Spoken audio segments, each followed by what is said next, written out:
É, mais cedo eu tinha um emprego. Eu estava empregado, eu tinha planos para os próximos meses, e aí do nada o jogo virou. Eu tinha chegado no trabalho, fazia uma hora que eu estava lá trabalhando, quando recebo uma ligação da minha chefe pedindo para eu ir para a sala de reuniões.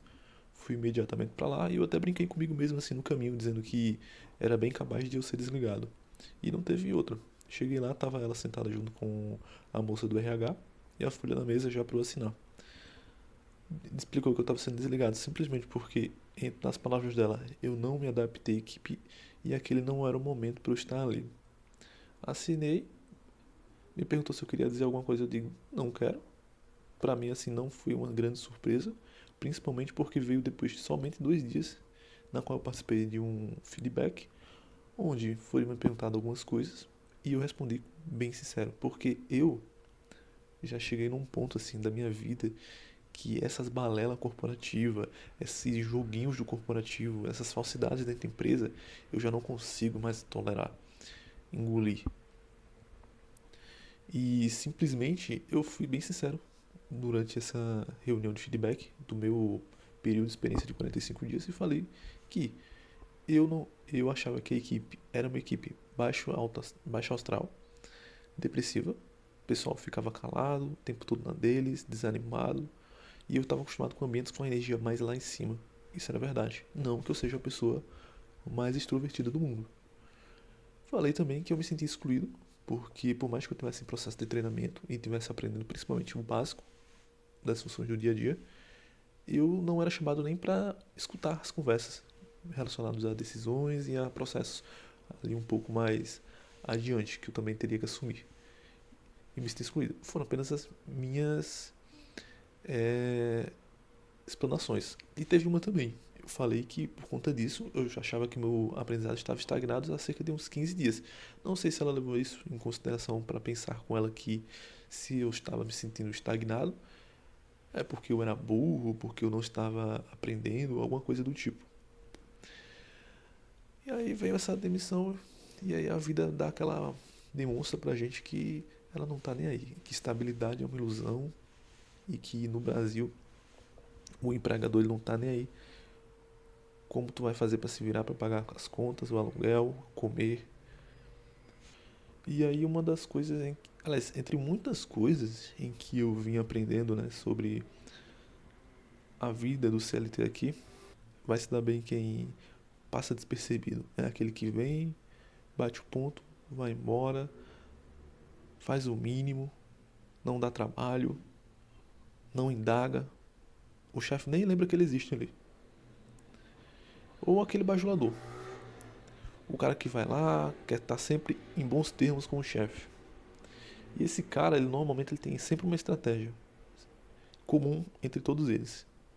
É que é ficar entregando o que você faz, deixa de fazer, o que você fala para o seu chefe.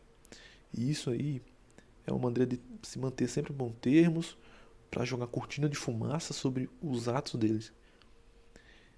Ele provavelmente não é aquele cara que mais trabalha, mais empenhado, o melhor qualificado ali dentro. Mas só pelo fato dele estar sempre jogando essa cortina de fumaça, que é falar mal dos outros, ele passa despercebido.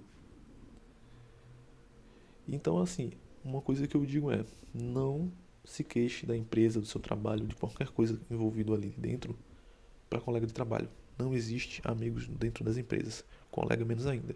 Até que se prove o contrário, são todos seus inimigos. Entre e saia calado, faça o que tem que fazer, receba seu salário no final do mês e viva sua vida da porta para fora. Por regra geral, os líderes, supervisor, encarregado, chefe, coordenador, gerente, esses caras eles são todos de ego inflado. Eles têm um ego inflado, eles pensam que só eles têm boas ideias, só o que ele faz está certo, ele é o mais inteligente. E esses caras, eles não querem ser confrontados. Ideia boa não pode vir de outra pessoa senão deles. Esse cara, ele nunca vão estar errado. E você não vai querer ser a pessoa que bate de frente ou que mexe no ego deles, né? Fazendo balançar essa imagem que eles têm deles mesmos. E aí outra coisa que eu aprendi nessa passagem curta, né? Porque pra mim foi uma passagem não efetivamente curta, foram 44 dias, e foi uma passagem assim que me reforçou, porque saber eu já sabia, mas agora eu gravei pra mim que não importa o que você fale ou como você age, as pessoas ao teu redor, elas vão entender como elas quiserem, através da lente que elas quiserem. E dentro do trabalho, isso vai se voltar contra você. Porque como aquilo que eu volto lá atrás. Eu falo uma coisa, me comporto de tal jeito, aquilo vai parar nos ouvidos do teu chefe da forma que aquele puxa-saco, do que aquele bajulador safado que tem dentro das empresas, bem entender. E o teu chefe vai acreditar no cara que entrou há um mês ou no cara que está 2, 3 anos, 10 anos de empresa. Eu tive um emprego, acho que foi o antepenúltimo, em que um dos motivos de eu ter saído era que quem mais puxava saco era quem menos fazia alguma coisa dentro da empresa. Era a pessoa que chegava cedo, tirava as melhores folgas, fazia nada, só fingia que trabalhava, ia embora cedo para casa, quase não fazia absolutamente nada dentro da empresa. E eu que tinha que fazer o meu e o dela. Mas essa pessoa vivia em bons termos com o chefe, era adorada, era respeitada. Num próximo trabalho, eu tive outra situação em que foi onde uma pessoa que estava aqui rindo, brincando, conversando contigo aqui na tua frente, no outro dia ela estava nos ouvidos do chefe, cantando que você não trabalhava, que você não fazia nada, fazia tudo errado e que você era isso e aquilo e o que muito mais coisas que eu não tenho ideia. Se trancava na sala, ficava meia hora falando mal de você. E era um jogo que eu demorei meses para saber que existia. E aí quando eu fui descobrir que existia, eu já estava queimado. A minha chefe que chamava para conversar, para apontar pontos de melhoria que eu poderia ter, já tinha lavado as mãos. Não me chamava nem para falar mal do que eu tinha feito de errado, ou deixar de fazer, ou o que ela queria que eu fizesse. Com isso, eu já vinha há um tempo, na verdade, pensando que pra mim, CLT não dá mais.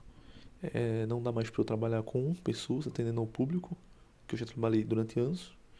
Não dá mais para ter colegas de trabalho, por conta de que eu sou uma pessoa que vou para os ambientes, gosto de me enturmar, gosto de conversar, gosto de fazer amizades. Eu sei que a gente não consegue, principalmente na vida adulta, fazer amizades com qualquer pessoa, em qualquer lugar, né? Temos critérios, devemos ter critérios para trazer pessoas para nossos círculos de amizade, mas dificilmente eu tenho problema com alguém. E principalmente no ambiente de trabalho, porque eu sei justamente os perigos que isso traz, ter uma inimizade dentro do trabalho. Mas mesmo assim, é uma coisa que eu vinha pensando há um tempo, que cara, não dá para trabalhar mais em empresas por conta da balela corporativa, da humanização que as empresas dizem ter e não tem nada de humanização. Eu como uma posição de, entre aspas, de líder, né? Ter o perigo de ter uma denúncia de assédio sexual, de assédio moral sobre mim, e até que se prove o contrário, eu já vou estar preso na cadeia sendo marmita. Então, são coisas em que quando tu começa a pesar na balança, percebe que não vale mais a pena. Fora a estabilidade. Existe uma falsa sensação de estabilidade por muitas pessoas em que, eu tô trabalhando, eu tenho renda, eu tô estável financeiramente. Não tá. Qualquer hora você pode rodar. Eu já vi tanta gente com tanto tempo de empresa rodando assim de uma hora para outra, sem qualquer motivo plausível, que vocês não têm ideia. Então, pra mim, enquanto eu sendo CLT, nunca vou ter estabilidade para pensar comigo, vou fazer uma prestação de 6 anos. Eu não tenho um carro, eu tenho uma moto que tá quase paga. Porque eu não vou ficar 5, 6 anos pagando uma coisa que eu não sei se amanhã eu vou estar empregado. E quando eu sair de uma cidade para vir para outra cidade, para assumir essa vaga de emprego, vendi tudo que eu tinha, só trouxe minhas roupas, meu notebook e a minha moto, basicamente. Eu assumi um risco, sabe? E é um risco que eu duvido muito que tenha sequer pesado na cabeça da pessoa antes de me desligar. deixei um emprego que eu ganhava 40% a mais, que aquele sim, eu duvido que eu fosse demitido, justamente porque era uma empresa que tinha uma política forte de não desligar o colaborador. Já tinha quase um ano de empresa. E agora é partir para recomeçar tudo do zero. Gostaria muito de recomeçar aqui ainda nessa cidade que eu tô morando. Lages é uma cidade muito boa aqui no interior. Ela consegue ter um equilíbrio entre ter, ser uma cidade grande, aliás, e ter segurança. Às vezes você opta por ter muita segurança e acaba parando numa cidade muito pequena que não tem nada. E gostaria de continuar por aqui. Mas eu também, eu não tenho CEP, já não tenho casa, não tenho endereço.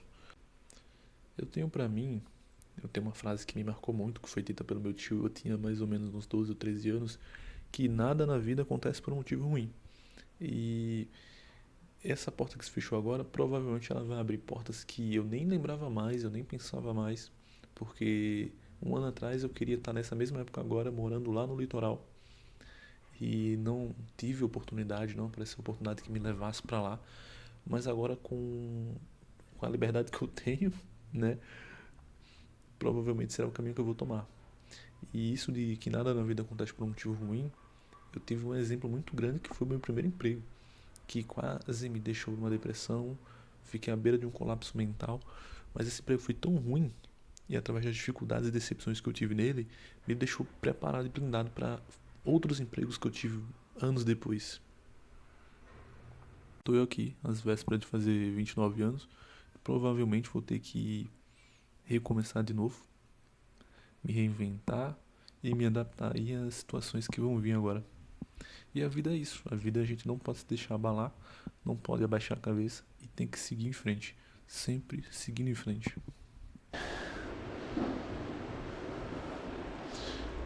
Já duas ambulâncias na frente. E aí, Totó? E aí, Totó? Totó, vai morder não, né, Totó? Ah, vai não, é um lindão. É um lindo. Ele dá patinha. Puxa, homem. Que foi? Tu dá pata, né? Não, homem. Não, vou te levar pra casa, não.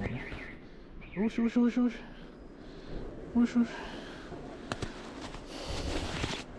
Deixa eu ir. Deixa eu seguir minha vida.